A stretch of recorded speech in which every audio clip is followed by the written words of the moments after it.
Assalamualaikum warahmatullahi wabarakatuh. Bismillah, alhamdulillah, wassalatu wassalamu ala rasulillah, amma ba'du. Ikhwatifillah rahimani wa rahimakumullah. Alhamdulillah, kita lanjutkan pembahasan kita pada kitab Riyadhus Shalihin karya Imam Nawawi Asy-Syafi'i rahimahullah ta'ala. Kita masih pada bab raja. Terakhir kita membaca hadis tentang kasih sayang Allah yang begitu luas. Digambarkan ada 100 bagian yang dinikmati manusia, bahkan bukan hanya manusia, seluruh makhluk termasuk hewan buas itu menjaga tidak menginjak anaknya, tidak memakan anaknya.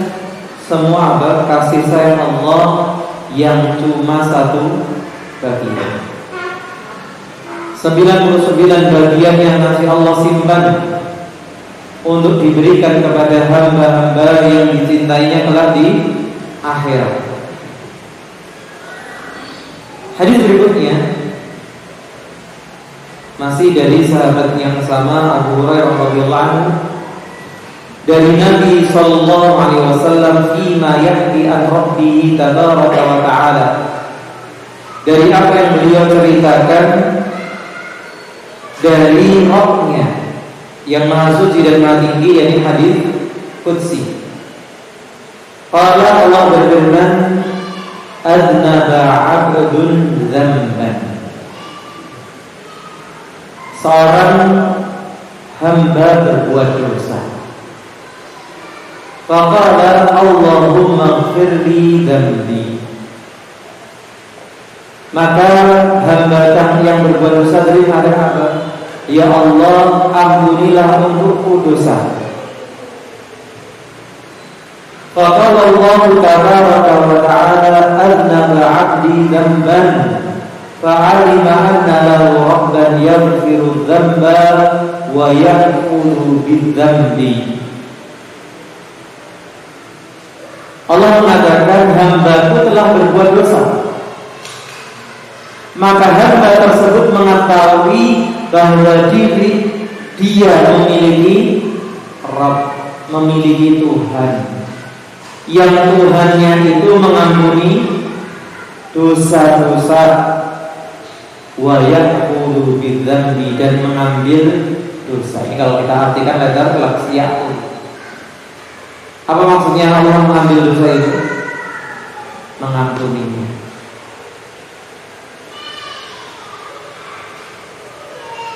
Dan kembali kepada bab kedua ya dalam kitab ini tentang bab taubat.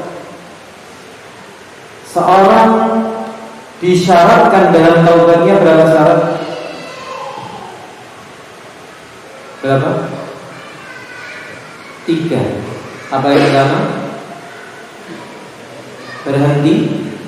Yang kedua, menyesali. Yang ketiga, berniat sungguh-sungguh untuk tidak mengulangi dosa. Sehingga menjadi catatan bagi kita bahwa manusia itu ya tempatnya salah, alpa. Bahkan dikatakan dalam hadis yang lain, ada kullu bani Adam khata'un, banyak salah. Tapi kemudian yang menjadi poin adalah wa khairul khata'ina at-tawwabun. Jadi kita tidak dituntut kalau sekali taubat kemudian tidak pernah berbuat dosa lagi, tidak. Maka diceritakan oleh Allah, tsumma 'ada fa'adna. Kemudian si hamba ini kembali, yaitu kembali berbuat dosa. Faqala rabbi ighfirli dzambi. Maka lagi-lagi hamba ini mengatakan, wahai Rabbku, ampuni untukku dosa.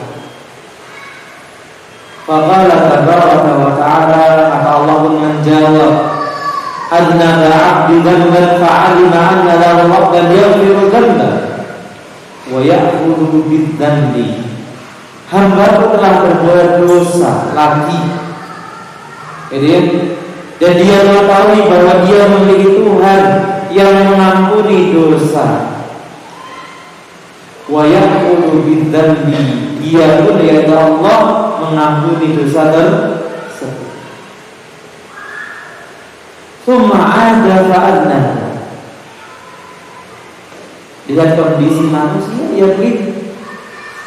Setelah berbuat dosa akan kembali lagi berbuat dosa lagi. Faqala rabbi firli dzambi. Ketika dia jatuh dalam dosa, dia mengatakan, wahai Rabbku, ampuni dosa. Faqala tabaraka wa ta'ala adnaba 'abdi dzamban. Allah mengatakan hamba-Mu kembali melakukan dosa. Fa'alima anna lahu rabban yaghfiru dzamba. Dia tahu dia memiliki Tuhan yang mengampuni dosa. Wa ya'khudhu bidzambi. Dan Tuhan ini mengampuni dosa. Poinnya kemudian adalah qad ghafartu li 'abdi falyaf'al ma syaa. Sungguh aku telah mengampuni hamba-Ku, silakan dia berbuat apa yang dia kehendaki. Disebutkan oleh Imam An-Nawawi keterangan di bawahnya supaya kita tidak gagal paham. Silakan berbuat apa yang dikehendaki bukan artinya kita boleh berbuat semau kita.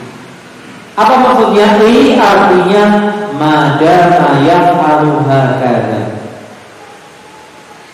Silakan berbuat sekehendaknya apa? Selama yang dilakukan seperti ini.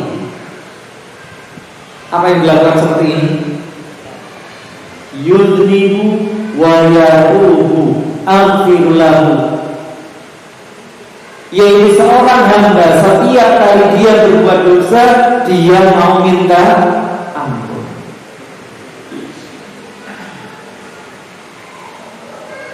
Hadis ini diletakkan oleh Al-Imam An-Nawawi di bab harapan, agar setiap kali kita berbuat dosa punya harapan untuk apa?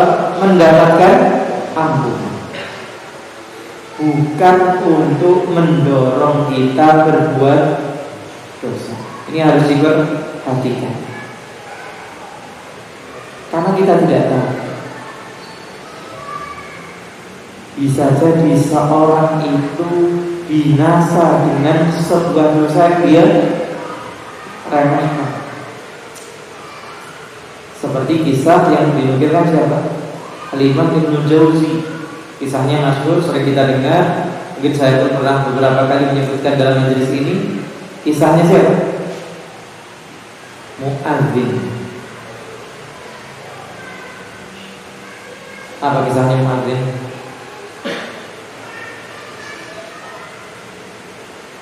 Kalau dulu Mu'adzin belum pakai pengeras suara, dia naik ke atas menara, dan kalau kondisi orang di atas itu bisa melihat kabar, dan dia tidak menjaga pandangannya, sehingga pandangannya jatuh pada seorang Nasraniyah, wanita Nasrani yang sedang mandi. Langsung hatinya tertaman dengan wanita tersebut. Lihat begitu halusnya setan akan menggoda manusia. Bukan untuk dipacari. Jadi dia niatnya menikah. Tidak apa-apa kan halal. Kadang dalam hati kita itu setan mencari celah untuk membenarkan apa? Dosa yang kita lakukan. Maka dosa tadi disambung dengan keinginan mendatangi wanita tersebut. Nah, ternyata si Nasraniyah tidak mau dinikahi kecuali apa? Si Mu'adzin ini berpindah agama.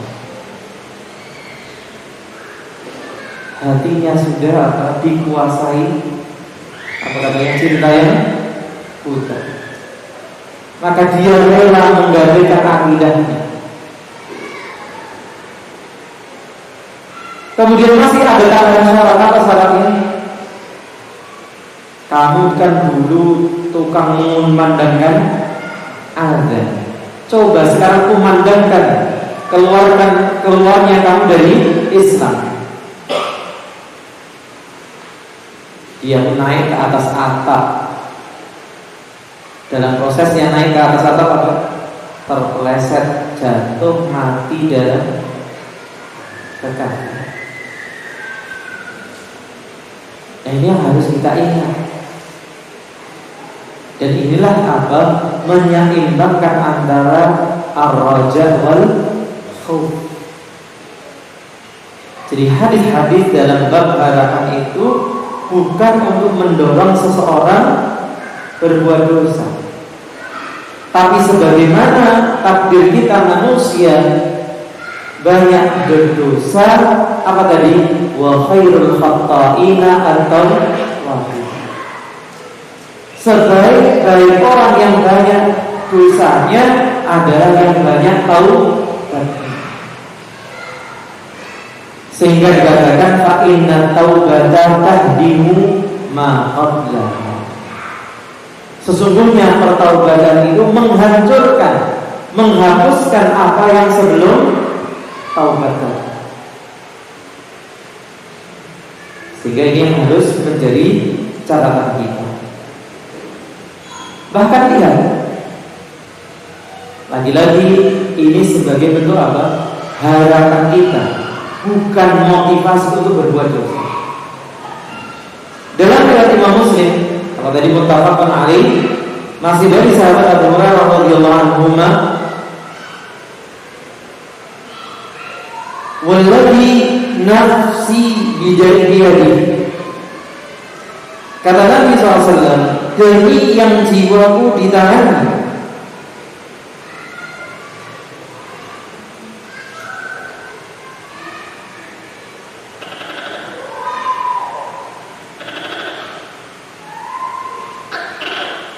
Laulam tudniku, diawali dengan kalimat sumpah. Berarti ini bukan perkara remeh, ini perkara penting. Sampai Nabi SAW mengawalinya dengan sumpah.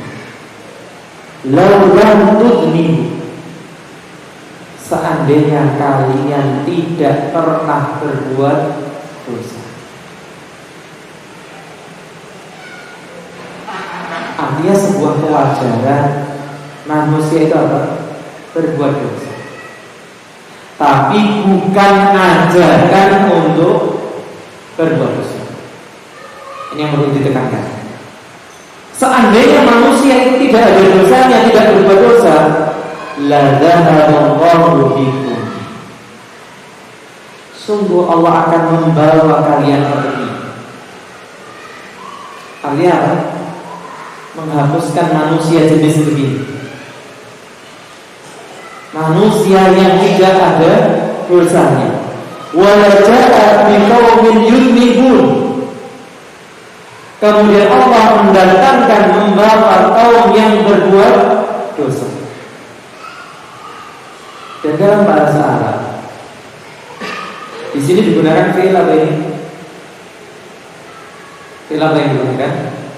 Laja biqaumin yudnibun. Yudnibun bentuk fi'il apa? Mas Dini, sudah sampai mana bahasa Arabnya? Disimbalan. Oh, disimbalan kan baru dengan istrinya, mulazamah dengan istri.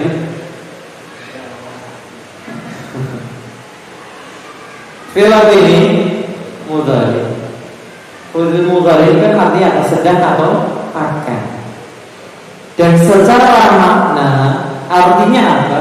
Perbuatan itu kontinu berlangsung. Maka Allah mendatangkan satu kaum yang berbuat salah tadi. Fayastaghfiruna Allah Ta'ala. Tapi ketika mereka berbuat salah, mereka pun selalu mohon ampunan kepada Allah. Fayaghfiru lahum, maka Allah mengampuni mereka. Kalau kita cermati hadis ini dan kita kaitkan dengan hadis yang ada dalam bab taubat, apa korelasinya? Hadis dalam bab taubat banyak sekali. Nah, hadis mana yang kira-kira yang saya maksudkan?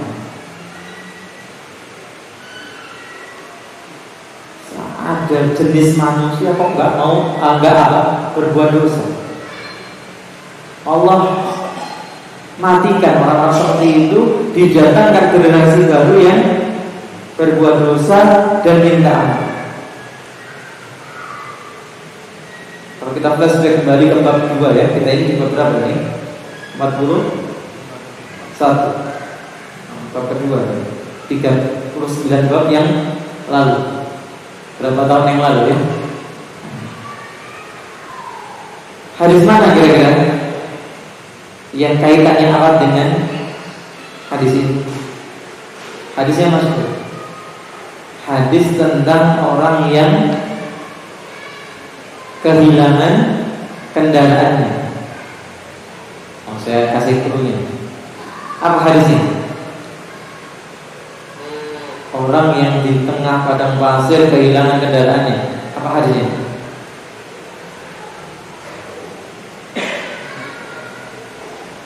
Hah?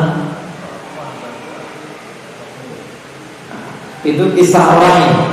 Tapi dari sisi Allah, hadisnya itu berisi apa?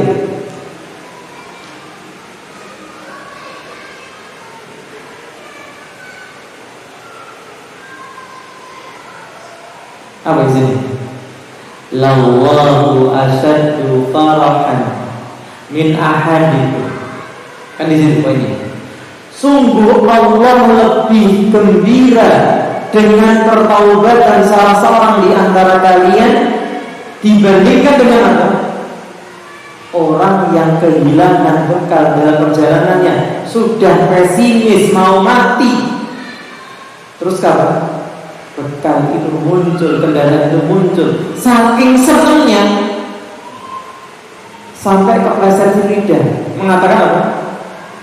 Allahumma anta abdi wa ana rabbuk, akhfa'a min syiddatil. Ya Allah, Engkau itu hamba-Mu dan aku Tuhan. Ini perkataan kufur, tapi karena munculnya dari saking senang nih. Poinnya pada apa? Sungguh Allah lebih gembira atas pertaubatan kalian daripada orang yang sudah mati, mau mati gak jadi seneng. Jadi Mas Ringo tadi mau kajian kehilangan kuncinya ketemu, senengnya oleh itu baru kunci hilang ketemu. Itu yang saya ilustrasikan kan gitu. Karena kita kelihatannya mungkin tidak mengalami atau kejadian seperti itu, tapi mungkin kejadian yang sering kita alami, mau pergi bingung kunci di motor nanti, kunci di mobil nanti. Padahal mungkin ngajar apa jadwal kereta di Madiun, gak tekan stasiun apa hangus. Satu tiket berapa? 500.000 kali berapa omongannya? Ini mau kehilangan apa? 2,5 juta kok terus kunci ini ketemu. Itu perasaan gembiranya seperti apa? Itu ternyata Allah lebih gembira, sehingga hadisnya memotivasi untuk bertaubat, bukan motivasi untuk berbuat dosa. Saking gembiranya Allah sampai diungkapkan dengan seperti ini. Kalau ada kaum tidak berbuat dosa, diganti dengan kaum yang berbuat dosa, meminta ampun, Allah ampun. Karena mengampuni berarti Allah itu apa? sangat menggembirakan. Subhanallah. Sehingga ketika kita membahas hadis itu apa? Itu menandakan agar kita termotivasi dan tidak menunda-nunda taubat. Karena di antara bisikan iblis apa? Nanti saja. Ejek nom, cah nom wis nggone foya-foya nggone seneng-seneng. So yen arep layanan dia wis nikah. Dan nikah juga layanan kapan? So yen wis duwe anak. Duwe anak juga layanan. So yen wis diputu.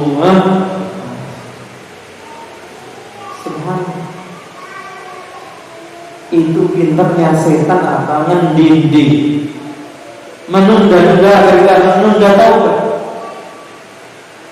Padahal Allah apa? Sangat gembira dengan pertaubatan hambanya. Di mana kemudian hadis berikutnya mirip dengan hadis itu dari sahabat yang lain, yaitu sahabat Abu Ayyub Khalid bin Zaid radhiyallahu anhu. Dalam riwayat Imam Muslim juga beliau bercerita, sami'tu Rasulullah sallallahu alaihi wasallam yaqul, aku mendengar Rasulullah sallallahu alaihi wasallam bersabda, laula annakum tudnibun, seandainya saja kalian tidak berbuat dosa. Jadi kalau manusia ini tidak berbuat dosa, apa yang akan terjadi? La khalaqallahu khalqan yudnibun.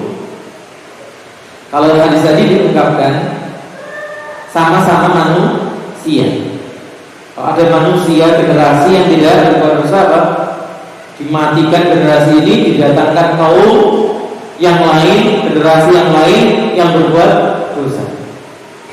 Nah, kalau di sini bisa dipahami dengan Allah akan menciptakan makhluk yang lain.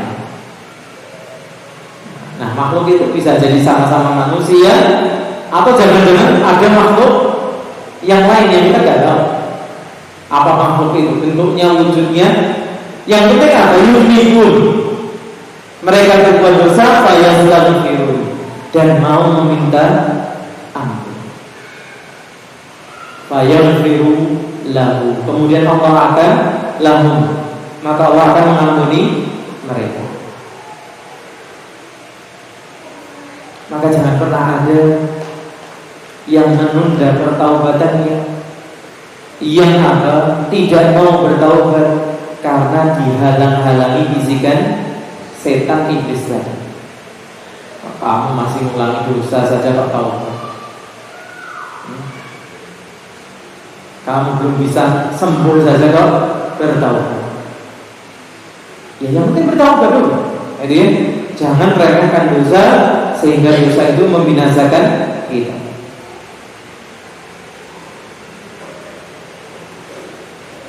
Kemudian kembali kepada bagaimana dimudahkannya seseorang itu masuk surga. Hadis-hadis sebelumnya menerangkan bagaimana dimudahkannya orang itu masuk surga. Termasuk kisah di sini. Kisah sahih dalam riwayat Imam Muslim kembali kepada sahabat Abu Hurairah radhiyallahu anhu, beliau bercerita, "Kunna qu'udan ma'a Rasulillah sallallahu alaihi wasallam." Kami waktu itu duduk-duduk bersama Rasulullah SAW. Wa ma'ana Abu Bakr wa Umar radhiyallahu anhuma fi nahrin. Bersama kami waktu itu ada Abu Bakar, Umar. Ini menunjukkan apa? Fadilah keduanya, khususnya Abu Bakar yang selalu disebutkan bersama Rasulullah SAW, termasuk juga Umar radhiyallahu anhuma fi nahrin. Ada beberapa orang, artinya ada beberapa orang lain selain kedua sahabat mulia ini. Faqama Rasulullah sallallahu min baini adhurina. Kemudian Rasulullah berdiri dari tengah-tengah kami. Mungkin ada hajat, ada sesuatu, beliau berdiri pergi. Fa'atta'a alaina. Ternyata tidak kembali-kembali. Beliau berlambat-lambat, tapi atta'a man batta'a amaluhu lam yusri hu nasab. Kan itu ya. Siapa yang lambat dalam amalnya, nasabnya tidak akan membuat dia cepat masuk surga. Maka beliau lambat, enggak balik-balik. Fa khashina an yuqta'a dunana. Maka kami takut menimpa sesuatu pada beliau. Fakunna, kami pun segera bangkit. Fakuntu awwalan man fazi'a. Dan aku orang pertama yang kaget, bereaksi. Dan ini menunjukkan cintanya Abu Hurairah radhiyallahu anhu kepada Nabi SAW. Bukan artinya Abu Bakar Umar tidak, tapi ya juga itu dipengaruhi mungkin faktor-faktor yang lain. Ada orang yang sikapnya itu tenang, gitu ya, meskipun dalam hatinya juga perasaannya was-was dan sebagainya. Kalau sebagian beberapa orang berkumpul gitu ya, ada sebuah kejadian, mungkin perasaannya sama, was-was takutnya sama, tapi reaksi secara fisiknya berbeda. Fakharajtu abtaghi Rasulullah SAW. Maka aku pun keluar mencari Rasulullah hatta ataitu ha'itan lil ansar. Sampai aku mendatangi sebuah tembok dari orang Ansar, milik orang Ansar. Maksudnya tembok di sini apa? Kebun kurma. Nah, kebun kurma itu dulu dikelilingi tembok, gitu ya. Wa dzakara haditsa bitulihi. Kemudian apa? Menyebutkan hadis itu secara lengkap. Nah, ini cukup panjang. Yang intinya adalah ketika sudah ketemu dengan Rasulullah SAW, Rasulullah pun mengatakan kepada Abu Hurairah, idhab, gak ada apa-apa, kamu pergi sana. Faman laqita wara'a hadzal haqiqah. Dan siapapun yang engkau temui di balik tembok ini, nanti ketemu siapa saja, ketemu Abu Bakar tadi, ketemu Umar, ketemu sahabat yang lainnya, ridwanullah alaihim ajma'in, asalkan yashhadu an la ilaha illallah, dia bersyahadat tauhid, dia mempersaksikan tidak ada yang berhak disembah dengan benar kecuali Allah, dengan syarat. Apa syaratnya? Mustaqinan biha qalbuhu, hatinya yakin dengan kalimat tersebut. Syarat keberapa itu? Syarat berapa? Hafal toh? Syaratnya la ilaha illallah ada berapa? 7. Ini syarat yang berapa? Yakin? Kedua. Apa yang pertama? Ilmu. Dan yakin tidak akan datang kecuali setelah ilmu. Apa maksudnya ilmu? Mengetahui arti dan makna la ilaha illallah. Bahwa ketika kita mengatakan tidak ada yang berhak disembah dengan benar kecuali Allah, apa maknanya? Kita tidak boleh memberikan ibadah kita sedikit pun kepada selain Allah. Sehingga meskipun sekarang sudah menjelang pertengahan Juni masih hujan, syukuri saja. Tidak kemudian menyalahkan musim angin hujan, nggak boleh. Termasuk mencela masa. Tidak kemudian cari tawang hujan yang apa sekarang menjadi tambah terkenal karena ada media sosial. Maka harus yakin. Kapan yakin itu datang? Setelah punya ilmu. Apa yang dijanjikan kalau orang sudah bersyahadat dengan yakin itu? Fabasyirhu bil jannah. Berikan kabar gembira kepadanya dengan surga. Maka setiap muslim ini menjadi jaminan untuknya kalimat apa? Syahadat. Sehingga ketika kita melihat saudara kita selama dia bersyahadat, itu deh. Kalau kita bisa mengkomunikasikan syahadat itu ada ilmunya, perlu diyakini, perlu diucapkannya dengan ikhlas, jujur, penuh dengan kecintaan, diterima konsekuensinya, harus tunduk dan patuh kepada aturannya. Maka itu sebuah jaminan seorang pasti akan masuk surga.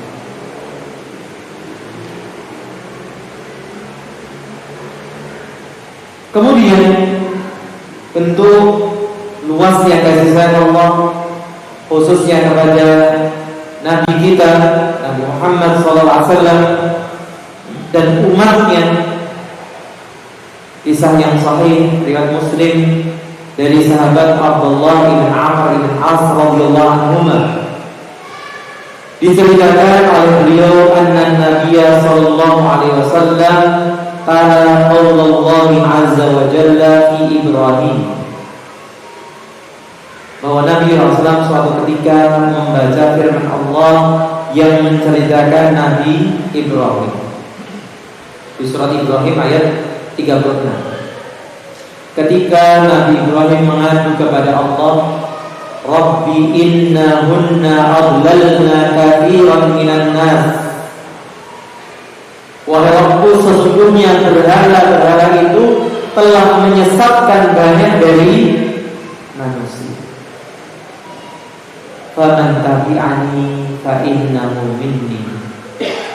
Maka siapapun yang mau mengikutiku, sesungguhnya dia termasuk golongan.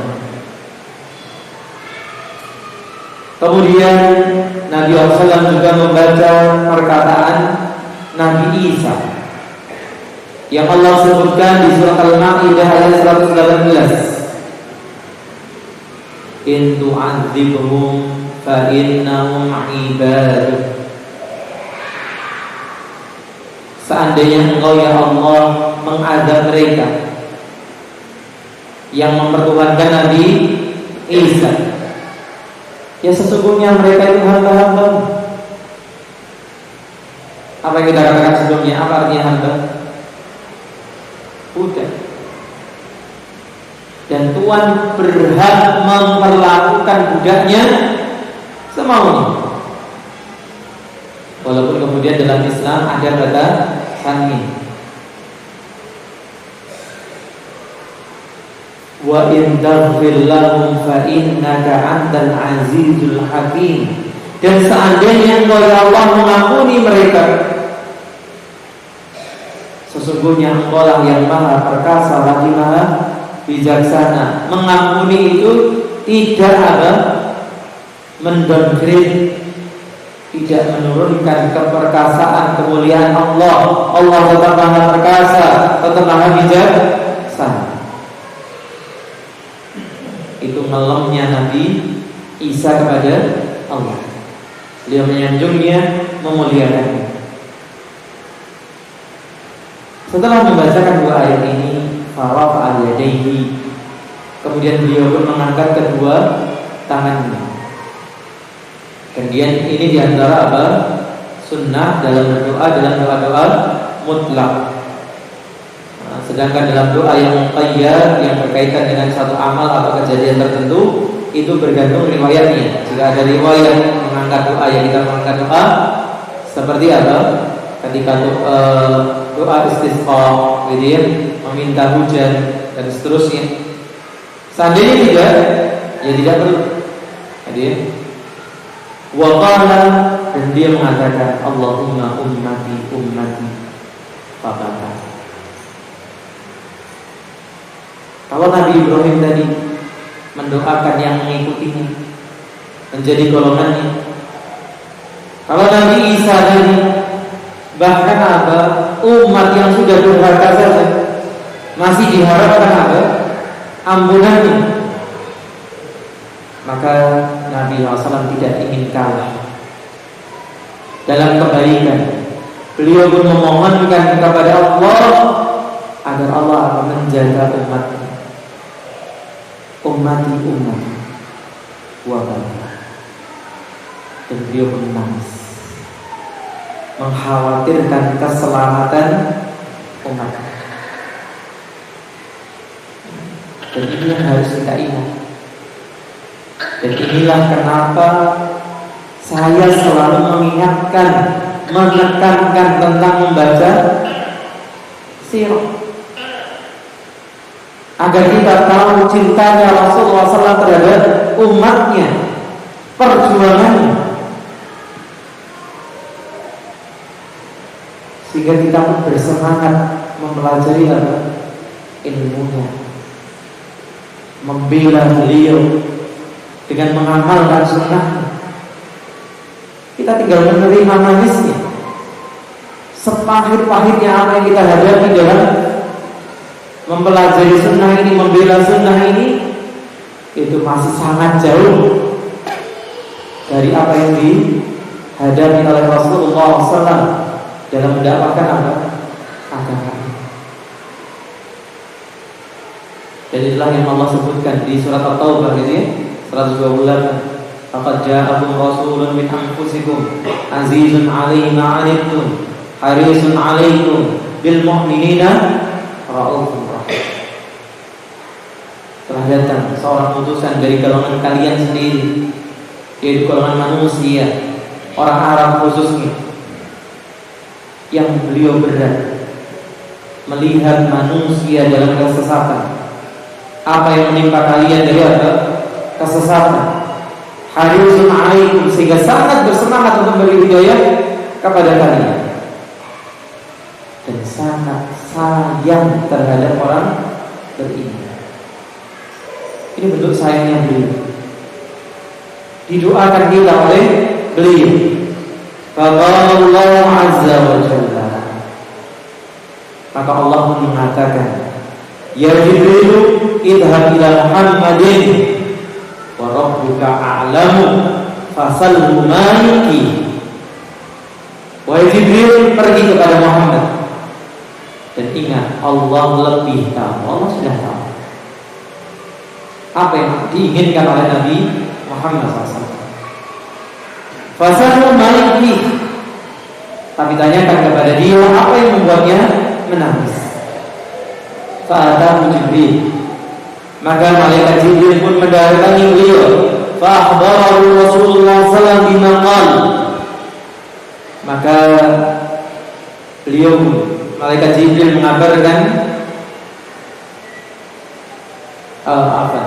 Rasulullah mengabarkan kepada Jibril setelah ditanya tentunya dengan apa yang dikatakan. Apa yang dikatakan tadi?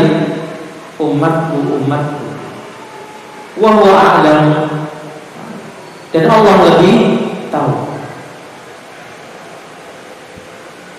Faqala Allah Ta'ala, maka kemudian Allah mengatakan, ya Jibril, idhab ila Muhammadin faqul, wahai Jibril, pergilah kepada Muhammad dan katakan, inna sanurdika fi ummatika wa la nasu'uka.